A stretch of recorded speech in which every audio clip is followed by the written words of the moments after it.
شیطان کے 3 خطرناک جال کون سے ہیں؟ حضرت سیدنا وہب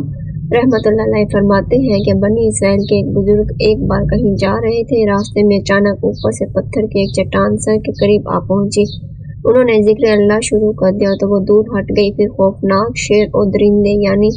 پال کھانے والے جانور ظاہر ہونے لگے، مگر وہ بزرگ نہ گھبرائے اور نہ ذکر اللہ میں لگے رہے۔ جبکہ وہ بزرگ نماز میں مشغول ہوئے تو ایک سانپ پاؤں سے لپٹ گیا، یہاں تک کہ سارے بدن پر پھرتا ہوا سر تک پہنچ گیا۔ جب وہ سجدے کا ارادہ فرماتے وہ چہرے سے لپٹ جاتا، سجدے کے لیے سر جھکاتے یا لقمہ بنانے کے لیے جائیں سجدے پر منہ کھول دیتا، مگر وہ بزرگ اسے ہٹا کر سجدے کرنے میں کامیاب ہو جاتے۔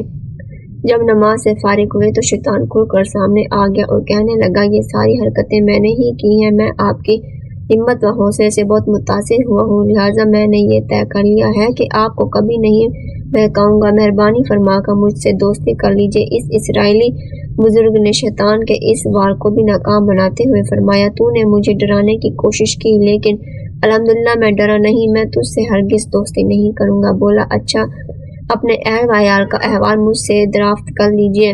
کہ آپ کے بعد ان پر کیا گزرے گی۔ فرمایا، مجھے تجھ سے پوچھنے کی ضرورت نہیں۔ شیطان نے کہا، پھر یہی پوچھ لیجیے کہ میں لوگوں کو کس طرح بہکاتا ہوں۔ فرمایا، ہاں یہ بتا دے۔ بولا، میں تیرے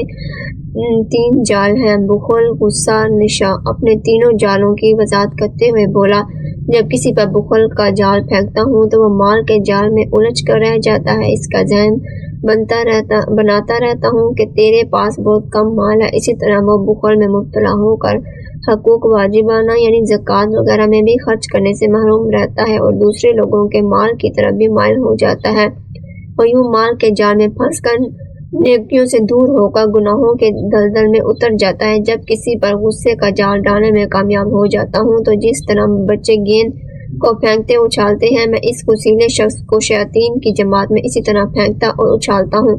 غصیلا شخص علم و عمل کے کتنے ہی بڑے مرتبے پر فائز ہو، خواہ وہ اپنی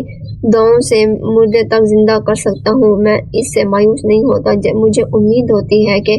کبھی نہ کبھی وہ غصے میں بے قابو ہو کر کوئی ایسا جملہ بک دے گا جس سے اس کی آخرت تباہ ہو جائے گی۔ رہا نشہ تو میرے اس جال کا شکار یعنی کسی نشے میں دھت، اس کو تو میں بکری کی طرح کان پکڑ کر جس برائی کی طرف چاہوں لیے پھرتا ہوں۔ اسی طرح شیطان نے یہ بتایا کہ جو شخص غصہ کرتا ہے وہ شیطان کے ہاتھ میں ایسا ہے جیسے بچوں کے ہاتھ میں گیند، اس لیے غصہ کرنے والوں کو صبر کرنا چاہیے تاکہ شیطان کی قید نہ بنے، کہیں عمل ہی ضائع نہ کر بیٹھے۔ اس بزرگ کی گفتگو میں شیطان نے یہ بات بھی بتائی ہے کہ غصیلا انسان شیطان کے ہاتھ میں اسی طرح ہوتا ہے جیسے بچوں کے ہاتھ میں گیند، لہذا غصے کا علاج کرنا ضروری ہے، کہیں ایسا نہ ہو کہ غصے کے سبب شیطان کفر بھلوا کر سارے اعمال برباد کروا ڈالے۔ شریعت میں ہے کہ کسی سے کہا کہ گناہ نہ کر ورنہ خدا تجھے جہنم میں ڈالے گا، اس نے کہا میں جہنم سے نہیں ڈرتا، یہ کہا خدا کے عذاب کی کچھ پرواہ نہیں، یا ایک نے دوسرے سے کہا تو خدا سے نہیں ڈرتا، اس نے غصے میں کہا نہیں، یا کہا خدا کیا کر سکتا ہے، اس کے سوا کیا کر سکتا ہے، تو دوزخ میں ڈال دیے، یا کہا خدا سے ڈر، اس نے کہا خدا کہاں، یہ کلمہ سب کفر ہیں۔ حضور اکرم صلی اللہ علیہ وسلم فرماتے ہیں، جہنم کا ایک دروازہ ہے جس سے وہی لوگ داخل ہوں گے جن کا غصہ اللہ پاک کی نافرمانی کے بعد ٹھنڈا ہوتا ہے۔